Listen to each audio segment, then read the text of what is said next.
سہیل وڑائی صاحب، حامد میر صاحب اور سلیم صافی صاحب یہ واضح کہہ چکے ہیں کہ اس وقت حکومت یعنی تحریک انصاف، وزیر اعظم عمران خان یہ چاہ رہے ہیں کہ تحریک عدم اعتماد مت آئے، ان کو تحریک عدم اعتماد کے ذریعے سے وزیر اعظم کے عہدے سے مت ہٹایا جائے، کوئی دوسرا رستہ طریقہ اختیار کیا جائے، لیکن اپوزیشن ایسا کرنے پہ راضی نہیں ہے۔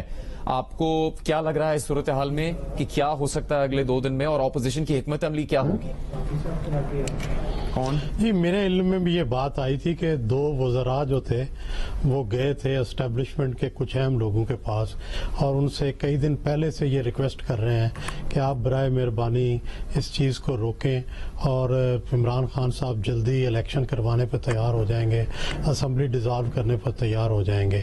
یہ ایک طرح سے درمیانی راستہ نکالا جا رہا تھا، لیکن میرا خیال ہے کہ معاملہ اتنا آگے جا چکا ہے اب۔ یہ بہت پہلے، اگر 10 دن پہلے یہ بات ہوتی، جب ابھی بندے پورے نہیں تھے، جب ابھی اتحادیوں کے ساتھ بات چیت ہو رہی تھی، تو شاید ممکن تھا کہ کوئی راستہ نکل آتا۔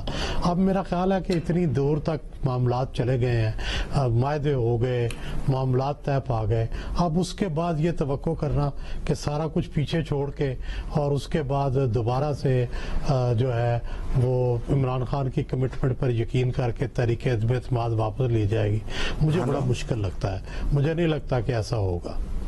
ہیلو، اچھا شاہ زیب، آپ سے ایک چیز پوچھنا چاہتی ہوں، جیسے یہ جو خبریں آ رہی ہیں نکل کے کہ بات کی جا رہی ہے ری الیکشنز کال کر دیں گے اگر تحریک عدم اعتماد واپس لے لیں، کیا آپ کو لگتا ہے کہ بطور جماعت پی ٹی آئی کے لیے یہ درست موو ہوگا؟ کیونکہ اس سے ان کو کیا گین کرنے کو آگے اگلے الیکشنز میں وہ کیا اپنے عوام کے پاس لے کے جائیں گے، ووٹر کے پاس لے کے جائیں گے؟ دیکھیے، اس وقت تو پاکستان تحریک انصاف کو ظاہر اپنی سروائیول کی وہ جنگ لڑنا چاہ رہے ہیں نا۔ اگر سروائیول ان کو کرنا ہے تو وہ چاہتے ہیں کہ نو کانفیڈنس میں اپوزیشن کو شکست دیں، اور اس کے بعد عمران خان صاحب کا اگلا نعرہ یہ ہوگا کہ جو بیرونی سازش کے تحت ایک پورا کا پورا معاملہ تھا، عمران خان نے اس کو بھی شکست دے دی ہے۔ اس وقت عمران خان صاحب کے پاس دکھانے کو وہ تمام وعدے جو تھے وہ نہیں ہے۔ اگر وہ اگلے الیکشن میں جاتے ہیں تو کیا وہ یہ کہہ سکتے ہیں کہ میں 90 دن میں ملکی کرپشن ختم کر دوں گا؟ وہ آئے 3.5 سال میں ٹرانسپیرنسی انٹرنیشنل کے مطابق پاکستان میں کرپشن بڑھ گئی ہے۔ کیا وہ کہہ سکتے ہیں کہ مہنگائی حکمرانوں کی کرپشن کی وجہ سے ہوتی ہے، اس لیے میں مہنگائی ختم کر دوں گا؟ ان کے 3.5 سال میں پچھلے ادوار سے بہت زیادہ مہنگائی ہے۔ کیا وہ کہہ سکتے ہیں کہ اس ملک پہ قرضہ اس لیے بڑھا ہے کیونکہ حکمرانوں نے کرپشن کی ہے؟ ان کے اس ادوار میں جو قرضہ ہے وہ 30,000 سے 52,000 روپے پر پہنچ چکا ہے، یعنی جو قرضہ پیپلز پارٹی اور نون لیگ نے مل کر ملک پہ چڑھایا تھا 10 سالوں میں، وہ 3.5 سال میں عمران خان صاحب چڑھا چکے ہیں۔ کیا وہ کہہ سکتے ہیں کہ جب میں اقتدار میں آؤں گا تو ڈالر کا ریٹ بہتر ہو جائے گا؟ کیونکہ وہ جب سے آئے ہیں 122 روپے سے آج 183 روپے پر ڈالر پہنچ گیا ہے، اوپن مارکیٹ میں 185 روپے پر پہنچ گیا ہے۔ کیا وہ کہہ سکتے ہیں کہ میں پولیس کے ریفارمز کروں گا؟ ہم نے دیکھ لیا کیسے بار بار پنجاب کے آئی جی بدلے گئے ہیں اور کیا حال وہاں پر پولیس کا ہوا ہے۔ کیا وہ کہہ سکتے ہیں کہ میں احتساب کروں گا؟ ہم نے ان کے احتساب کا حال دیکھ لیا، خود عدالتیں کہہ رہی ہیں کہ پولیٹیکل انجینئرنگ ہے۔ کیا وہ کہہ سکتے ہیں میں ایک ٹرانسپیرنٹ نظام لے کر آؤں گا احتساب کا؟ ہم نے دیکھ لیا جیسے جاوید اقبال کو کمپرومائز کر کے کیسے انہوں نے اپوزیشن کے خلاف استعمال کیا، کیسے ان کو جیلوں میں ڈالا۔ کیا وہ کہہ سکتے ہیں کہ 2 نہیں 1 پاکستان ہوگا، طاقتور کے لیے الگ اور کمزور کے لیے الگ قانون نہیں ہوگا؟ ہم نے دیکھا کہ کیسے ان کا پارلیمنٹ پہ حملے والے کیس میں وہ بری ہوئے ہیں، کیسے ہیلی کاپٹر کیس میں بری ہوئے ہیں، کیسے مالم جبہ کا کیس ختم ہوا ہے، کیسے پشاور BRT میں کچھ نہیں ہوا ہے، کیسے خسرو بختیار کے خلاف کچھ نہیں ہو سکا ہے، TT اسکینڈل ان کا بھی ہے، مگر اپوزیشن کے رہنماؤں کے خلاف کیا کیا گیا ہے۔ تو وہ کچھ بھی نہیں کہہ سکتے ہیں۔ وہ کہہ سکتے ہیں میں IMF کا ڈکٹیشن نہیں لوں گا، وہ IMF کے پاس گئے ہیں، مسلسل ڈکٹیشن لے رہے ہیں، وہ کچھ نیا نعرہ نہیں ہے ان کے پاس۔ جو جتنے بھی وعدے انہوں نے کیے تھے وہ سارے ختم ہو گئے۔ تو ایک نعرہ ہے کہ میں نے ملک کو اپنے پیروں پر اس طرح کھڑا کر دیا تھا کہ بیرونی سامراج میرے خلاف سازش کر رہا تھا اور ساری کی ساری اپوزیشن مل گئی تھی۔ کس طریقے سے کھڑا کر دیا ہے، کیا اقدام ہے؟ ابھی خبر آئی ہے کہ جو انویژن سے، یوکرین کی انویژن سے پہلے والی پرائس تھی اس پر رشیا سے بھارت تیل خرید رہا ہے۔ ہم خرید رہے ہیں کیا؟ وزیر اعظم ثابت کرے نا، کیا ہم پائپ لائن بچھا رہے ہیں کہ روس کے ساتھ جس کا معاہدہ نون لیگ کر کے گئی تھی، حالانکہ اس وقت بھی روس پر پابندیاں لگی ہوئی تھی؟ کیا سی پیک میں ہم نے چین کی شکایتیں ختم کر دی ہیں؟ کیا ایسا کیا کر لیا ہے ہم نے کہ سامراج سارا کا سارا مل کر اور اپوزیشن اس کے ساتھ مل کر وزیر اعظم کی حکومت گرانا چاہتے ہیں؟ وزیر اعظم کے پاس کوئی نیا نعرہ نہیں ہے۔ جن نعروں کے ساتھ وہ 2013 کا الیکشن لڑے تھے اور 2018 کے الیکشن لڑے تھے، ان تمام نعروں میں وہ ناکام ہو گئے ہیں۔ وہ نہیں کہہ سکتے میں PIA کو منافع بخش بناؤں گا، وہ نہیں کہہ سکتے میں اسٹیل بل کو اپنے پیروں پر کھڑا کر دوں گا، کیونکہ بند کر چکے ہیں۔ PIA ان کے وزیر کے بیان کی وجہ سے بہت زیادہ تباہی کے دہانے پر پہنچا ہے۔